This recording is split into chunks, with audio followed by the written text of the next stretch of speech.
إن الحمد لله نحمده تعالى ونستعينه ونستغفره ونعوذ بالله من شرور أنفسنا وسيئات أعمالنا من يهده الله فلا مضل له ومن يضلل فلا هادي له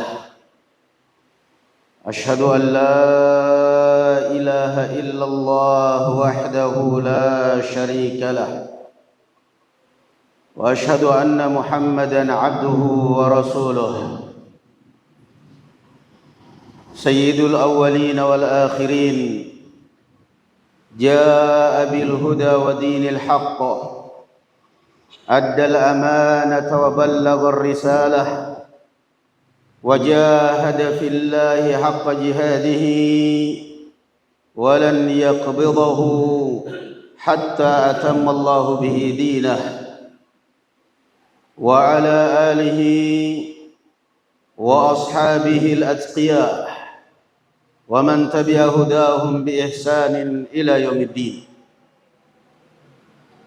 يا أيها الذين آمنوا اتقوا الله حق تقاته ولا تموتن إلا وأنتم مسلمون يا أيها الناس اتقوا ربكم الذي خلقكم من نفس واحدة وخلق منها زوجها وبث منهما رجالا كثيرا ونساء واتقوا الله الذي تساءلون به والأرحام إن الله كان عليكم رقيبا أما بعد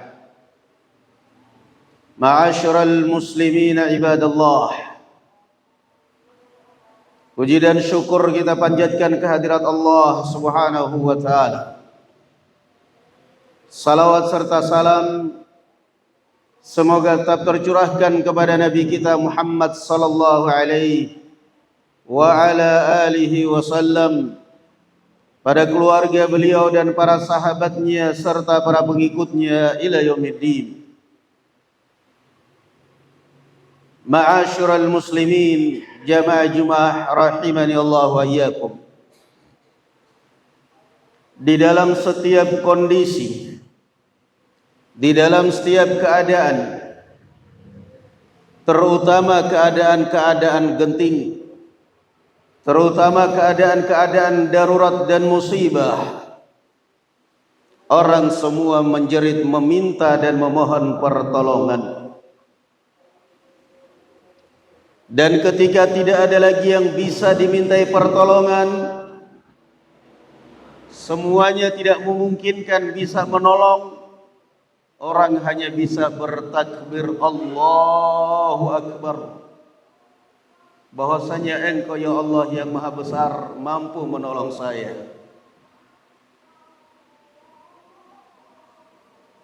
Pada saat masih bisa orang minta tolong sama polisi, lari ke kantor polisi.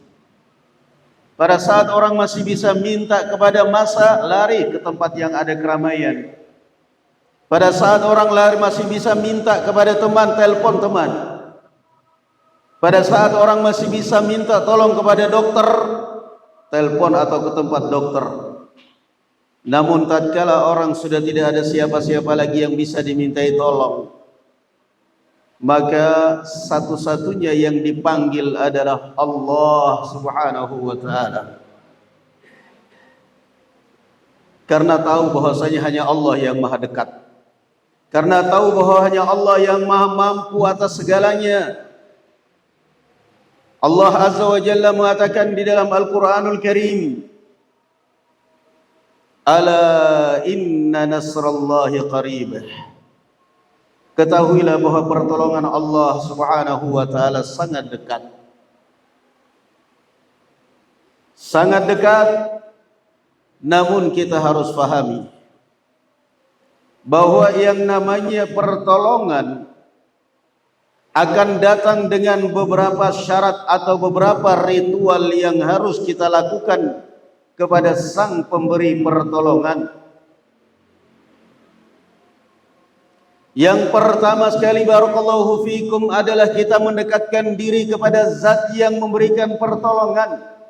Itu kalau kita mengharapkan pertolongan.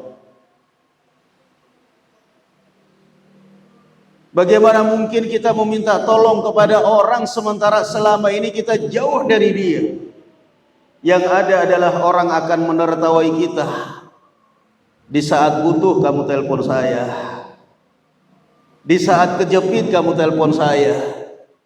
Kemarin bagaimana kamu menjelek-jelekkan saya? Kemarin bagaimana kamu menjauh dari saya? Saya dekatin kamu, kamu cuek. Saya ke rumahmu, kamu tidak bukain pintu. Saya telepon, kamu tidak angkat. Saya WA, kamu baca tapi kamu tidak balas. Sekarang giliran kamu terjepit, baru telepon, baru minta tolong. Ogah orang menolong kita. Walillahil matsalul a'la.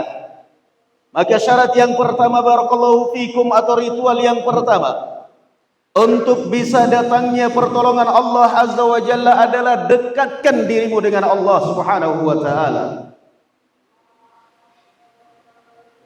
Apa mungkin kita bisa mendekatkan diri kita kepada Allah Subhanahu wa taala? Sangat memungkinkan. Allah Azza wa Jalla berada di langit yang ketujuh sedangkan kita berada di atas bumi. Tetapi ternyata Allah Azza wa Jalla mengatakan anni fa inni qaribun ujibu da'watad da'i idza da'an. Saya adalah zat yang maha dekat, yang sangat dekat. Maka perlu kita mendekat kepada zat yang maha memberi pertolongan. Mendekat kepada Allah Azza wa Jalla, dan yang paling ampuh mendekatkan diri kepada Allah Azza wa Jalla adalah salat. Aqrabu ma yakunul 'abdu min rabbih wa huwa sajid. Paling dekatnya seorang hamba dengan sang pencipta ketika dia menunaikan salat. Jangan kalau sudah terkena musibah baru manggil Allah Subhanahu wa taala. Dekatkan diri kamu kepada Allah Subhanahu wa taala, niscaya Allah Azza wa Jalla akan mendekat kepadamu. Ya ibna Adam, law ataitani ya ibna Adam idza ataitani tamshi law ataitani tamshi ataituka harwala. Wahai ibnu Adam, kalau engkau datang kepadaku berjalan, saya akan mendekat dan datang kepadamu dengan berlari, kata Allah Subhanahu wa taala. Kita mendekat Allah Subhanahu wa taala lebih dekat, subhanallah. Itu yang pertama. Yang kedua, dekatkan diri kepada Allah Azza wa Jalla ketika dalam keadaan senang, ketika dalam keadaan bahagia. Jangan ketika dalam keadaan butuh saja baru nelpon, baru minta kepada Allah. Di dalam hadis Ibnu Umar radhiyallahu anhu wa ardhah, Rasulullah sallallahu alaihi wa alihi wasallam mengatakan, yaqulullahu azza wa jalla, Allah azza wa jalla berfirman dalam hadis kursi, ta'arraf ila Allah fir raha ya'rifka fi syiddah. Perkenalkanlah dirimu ketika kamu senang, niscaya Allah akan mengenali kamu ketika kamu susah. Ini riwayat Tirmidzi. Riwayat yang sesudah yang sebelumnya kata Rasul sallallahu alaihi wasallam, ihfazillah yahfazka, ihfazillah tajiduhu tujahak. Jagalah agama Allah, niscaya Allah akan menjagamu. Jagalah agama Allah, niscaya Allah Subhanahu wa taala akan selalu menolong kamu dan meluruskan langkahmu. Itu yang kedua. Perkenalkan dirimu kepada Allah Azza wa Jalla ketika kamu senang. Jangan kalau sudah susah berminta kepada Allah Subhanahu wa taala. Kalau lagi di tingkat karirnya, di tingkat kesuksesan usahanya, merasa seakan-akan saya mau doa kepada Allah, apa yang saya minta? Toh saya sudah punya segalanya. Mau minta rezeki rasanya sudah melimpah, semua sudah punya saya.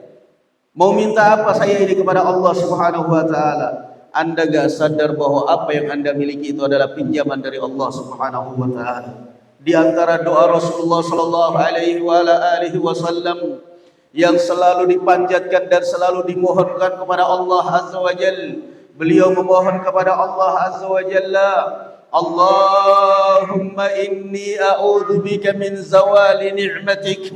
Ya Allah, jauhkanlah aku dari lenyapnya kenikmatan yang telah Engkau berikan kepadaku. Kita kadang-kadang tidak merasakan ancaman adanya lenyapnya segala kesehatan kita, lenyapnya segala apa yang kita miliki. Kita merasa seakan-akan tenang. Apa yang saya mau minta kepada Allah? Sehat saya punya, rumah saya punya, harta saya punya, semua saya sudah punya. Apa yang saya mau minta kepada Allah? Sehingga setelah sholat gak pernah doa, kapanpun gak pernah doa. Dia merasa semua sudah punya. Namun dia tidak merasa bahwa semua yang namanya dunia itu terancam dengan fana. Maka Rasulullah SAW di antara doa yang selalu dipanjatkan kepada Allah, Allahumma inni a'udzubika min zawali ni'matik. Ya Allah, jangan sampai kenikmatan yang saya rasakan ini, yang saya dapatkan tiba-tiba hilang begitu saja ya Allah. Jangan sampai Engkau cabut begitu saja ya Allah. Allahumma inni a'udzubika min zawali ni'matik wa tahawuli afiyatik. Ya Allah, jangan sampai kesehatan yang ada pada saya sekarang ini berubah menjadi sakit ya Allah. Aku berlindung kepadamu ya Allah dari perubahan kesehatan yang sekarang saya rasakan tiba-tiba menjadi penyakit ya Allah. Allahumma inni a'udzubika min zawali ni'matik wa tahawuli afiyatik wa fujaati nikmatika wa jami'i sakhatik. Dan jauhkan aku ya Allah dari azab-Mu yang datang secara tiba-tiba. Betapa banyak orang yang tidak merasa, yang sombong, yang angkuh, tiba-tiba datang azab Allah Subhanahu wa taala. Entah itu dalam penyakit, dalam bentuk penyakit, entah itu kecelakaan, entah itu meninggal jantung secara tiba-tiba. Maka doa Rasulullah sallallahu alaihi wasallam memohon kepada Allah, wa fujaati nikmatik, jangan sampai ya Allah datang kepada saya azab-Mu dan siksa-Mu secara tiba-tiba ya Allah. Wa fujaati nikmatik wa jami'i sakhatik, dan jauhkan aku ya Allah dari segala angkara murka-Mu. 4 kalimat yang diajarkan oleh Rasul sallallahu alaihi wasallam kepada kita untuk selalu minta kepada Allah, mohon kepada Allah. Jangan menunggu kalau sudah susah baru memanggil Allah. Jangan menunggu kalau lagi butuh baru meminta kepada Allah. Justru perkenalkanlah dirimu ketika kamu bahagia, perkenalkanlah dirimu ketika kamu senang, perkenalkanlah dirimu ketika kamu kaya. Kamu kaya makin dekat dengan Allah. Kenapa? Allah makin baik kepada kamu, kamu makin dekat dengan Allah Subhanahu wa taala. Bukan makin kaya kita makin jauh dari Allah Subhanahu wa taala. Sadarlah bahwa hanya Allah Subhanahu wa taala yang berbuat baik kepada kita seperti itu. Kita bisa seperti itu karena Allah sedang berbuat baik kepada kita, dan Allah juga berkuasa mencabut kekuasaannya itu dari kita. Maka Rasulullah mengingatkan, ta'arraf ila Allah fil raha ya'rifka fi syiddah. Perkenalkan dirimu kepada Allah. Dekatkan dirimu kepada Allah ketika kamu bahagia. Niscaya Allah Subhanahu wa taala akan mengenali kamu ketika kamu susah. Dekatkan dirimu kepada Allah. Allah Subhanahu wa taala sampai mendekat kepada kita, tapi kita yang menjauh. Allah Azza wa Jalla mendekat kepada kita ketika kita di dalam salat kita. Rasulullah sallallahu alaihi wasallam mengatakan, fa inna ahadakum idza kana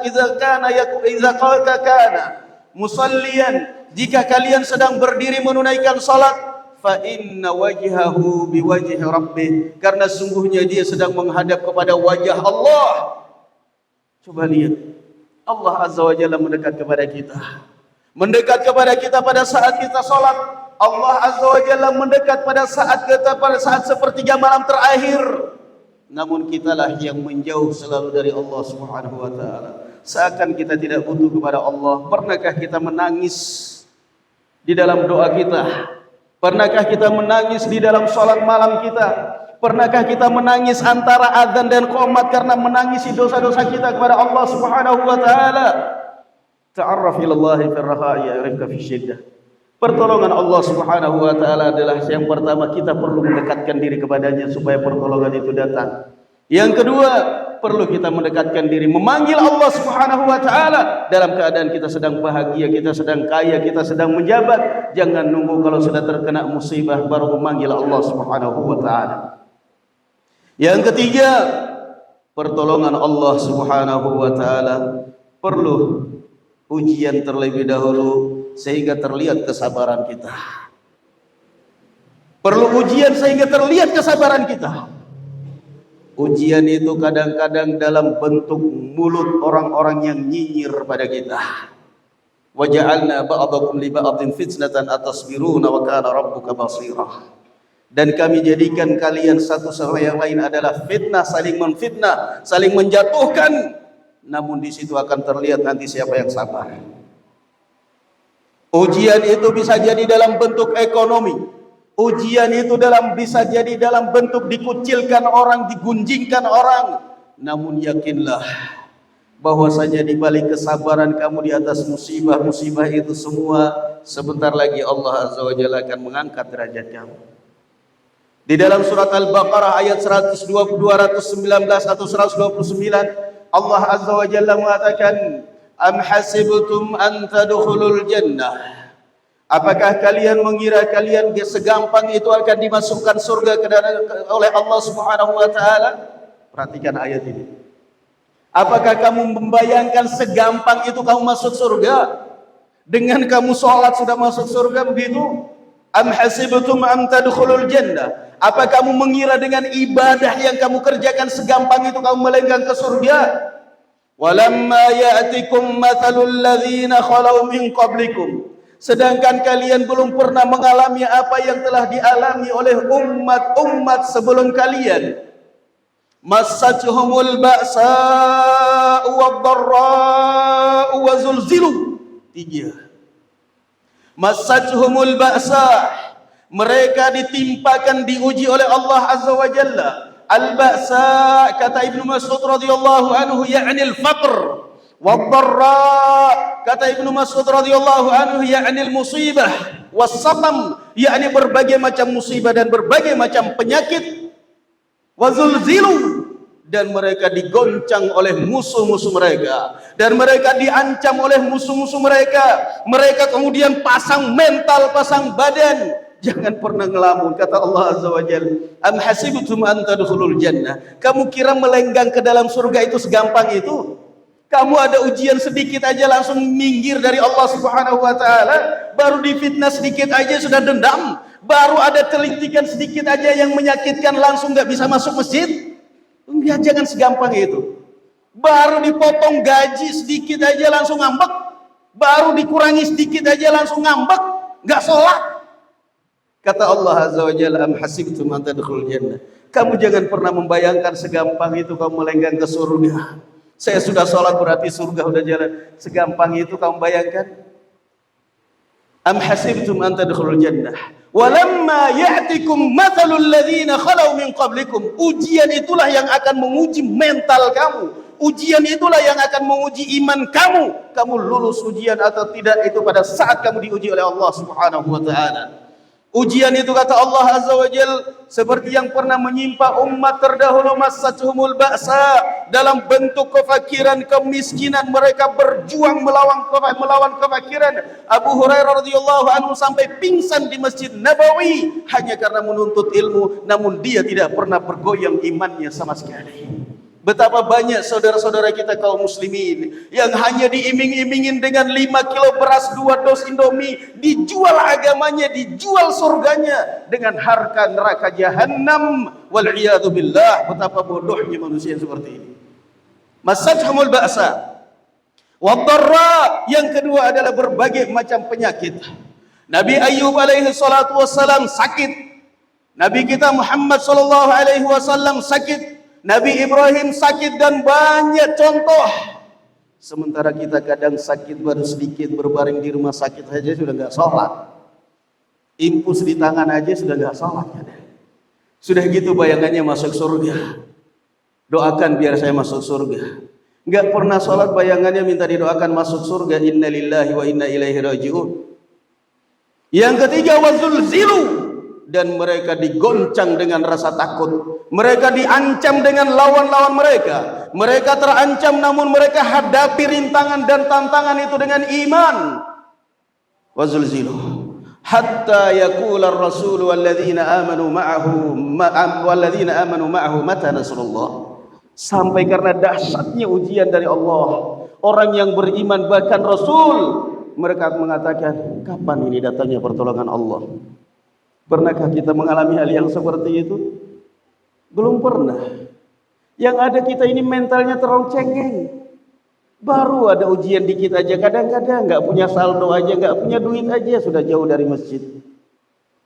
Padahal masih bisa makan. Kadang-kadang barakallahu fikum baru dengar fitnah dikit aja langsung ketakutan. Kadang-kadang baru baca berita aja, ada berita teror, ada berita teroris berjubah, berjenggot, langsung cepat-cepat ganti jubah, cepat cukur jenggot, takut salah tangkap. Innalillahi wa inna ilaihi rajiun. Iman seketipis kulit bawang, tangkap aja, mati. Manusia ujung-ujungnya hidup mati kok. Tapi itulah iman kita, setipis kulit bawang, bahkan lebih tebal kulit bawang. Baru ada berita dia dibaca di televisi udah nggak bisa tidur. Waduh, ini istrinya jangan cadaran, jangan. Nanti salah tangkap. Apa iman apa ini? Am hasibtum an tadkhulul jannata wa lamma ya'tikum mathalul ladzina khalu min qablikum massathumul ba'sa'u wad-dharra'u wa zulzilu hatta yaqula ar-rasul wal ladzina amanu ma'ahu mata nasrullah. Allah jawab. Mereka mengeluh, mereka curhat kepada Allah. Allah jawab, ala inna nasrallahi qarib. Ketahuilah wahai hambaku, pertolongan Allah itu sebenarnya sangat dekat. Kamu aja yang jauh. Kamu aja yang buruk sangka kepada Allah Subhanahu wa ta'ala. Coba percamkan ayat itu. Ala inna nasrallahi qarib. Dalam segala masalah yang kamu hadapi, masalah ekonomi, di PHK dari perusahaan, dipecat dari perusahaan, dipecat dari PNS. Kamu bisa dipecat dari perusahaan, di PHK dari perusahaan, dipecat dari PNS. Tapi tidak bakal mungkin ada satupun yang bisa memecat kamu dari rahmat Allah Subhanahu wa ta'ala. Ala inna rahmatullahi, ala inna nasrallahi qarib. Pertolongan Allah itu sangat dekat. Sangat dekat. Kita yang jauh dari Allah Subhanahu wa ta'ala, giliran kita sudah terkena musibah, giliran kita sudah sempit, baru kita minta kepada Allah. Itu salahnya kita. Sementara Allah memanggil kita, ta'arraf ilallahi fir raha ya'rifka fi syiddah.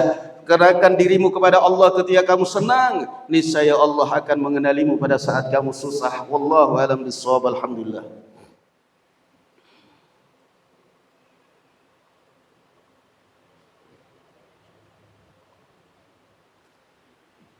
Alhamdulillah.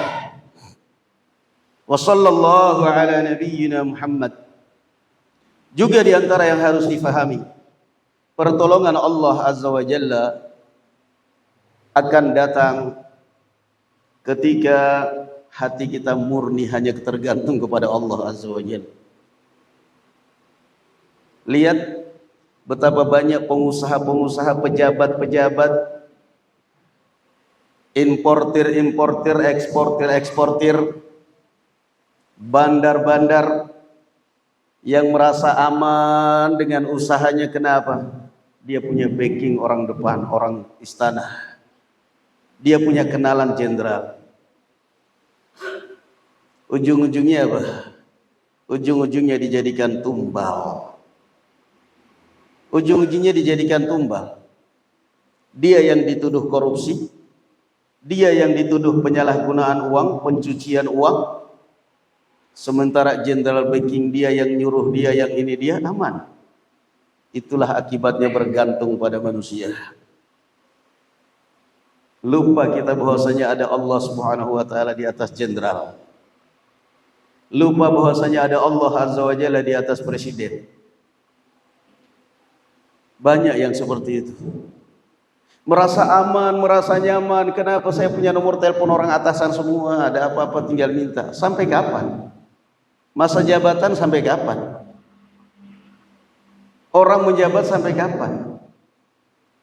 Yang namanya kita dekat dan merasa aman dan nyaman karena ada orang atas yang membackup kita, itulah yang sangat berbahaya. Karena apa? Allah Subhanahu wa ta'ala meminta dan menginginkan kepada kita, kalau memang mau mengharapkan pertolongan saya, jangan kamu sekutukan saya dengan siapapun. Jangan kamu serikatkan saya dengan siapapun. Rasul Allah Azza wa Jalla mengatakan dalam hadis qudsi, man asyraka ma'i syai'an taraktuhu wa syirkah. Kalau kamu sudah menyekutukan saya dengan siapapun, saya akan lepas kamu. Di dalam Al-Quranul Karim Allah Azza wa Jalla mengatakan, وجعلنا منهم أئمة يهدون بأمرنا لما صبروا وكانوا بآياتنا يوقنون. Dan kami jadikan mereka memimpin dan menjadi pemimpin atas umat ini ketika mereka sabar dan yakin dengan pertolongan dan ayat-ayat Allah Subhanahu wa taala. Kata Imam Ibnu Katsir rahimahullahu taala dalam menafsirkan ayat ini, qala al-ulama, berkata ulama, bis-sabri wal yaqini tunalul khilafatu fid din. Dengan sabar dan yakin Anda akan mendapatkan kepemimpinan, Anda akan mendapatkan Anda akan mendapatkan kekuasaan di dalam agama ini. Bis-sabri wal yaqin. Apa kuncinya? Sabar dan yakin. Orang tidak memandang kita itu enggak problem. Orang tidak percaya dengan kita enggak ada masalah. Orang menjatuhkan kita, jatuhkan.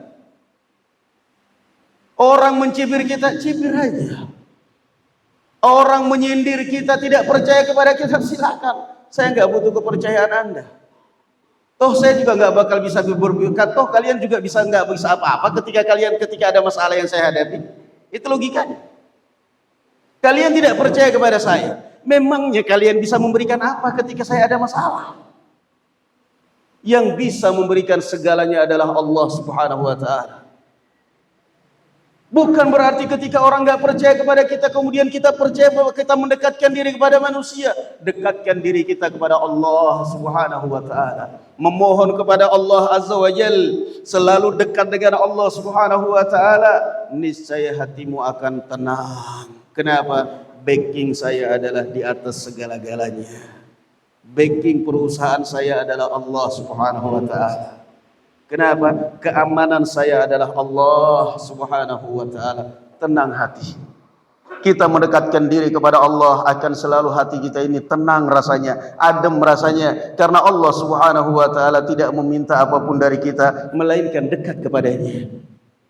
Mudah-mudahan Allah Subhanahu wa taala selalu memberikan pertolongan kepada kita semua, dan juga semoga Allah Azza wa Jalla memberikan pertolongan khususnya kepada saudara-saudara kita kaum muslimin di Palestina yang sedang berhadapan dengan Zionis kafir Israel, yang semoga Allah Azza wa Jalla hancurkan dan tenggelamkan mereka.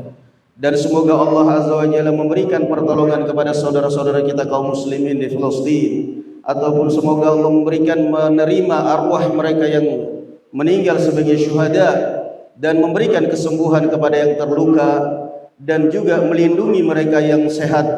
Allahumma ighfir lil muslimin wal muslimat والمؤمنين والمؤمنات الأحياء منهم والأموات ربنا لا تزغ قلوبنا بعد إذ هديتنا وهب لنا من لدنك رحمة إنك أنت الوهاب اللهم أعز الإسلام والمسلمين اللهم أعز الإسلام والمسلمين وخذل الكفرة والكفار اللهم انصر إخواننا المسلمين في فلسطين اللهم أعزهم على أعدائهم اللهم انصرهم على إسرائيل اللهم عليك بإسرائيل فإنهم أعداءك وأعداء الدين اللهم دمرهم تدميرا اللهم اقتلهم بددا ولا تبق منهم أحدا اللهم دمر أسلحتهم اللهم دمر أسلحتهم وهون قوتهم وشتت سلهم اللهم فرق جمعهم اللهم اجعل بأسهم بينهم شديد اللهم فرق بينهم اللهم هون قوتهم ودمر أسلحتهم بقوتك يا قوي يا عزيز اللهم إنا نسألك الهدى والتقى والعفاف والغنى اللهم ارحم ضعفة المسلمين اللهم ارحم ضعفة المسلمين اللهم ارحم ضعفة المسلمين اللهم إنا نسألك علما نافعا ورزقا طيبا وعملا متقبلا ربنا آتنا في الدنيا حسنة وفي الآخرة حسنة وقنا عذاب النار أقول قولي هذا وأستغفر الله لي ولكم ولسائر المسلمين والحمد لله رب العالمين.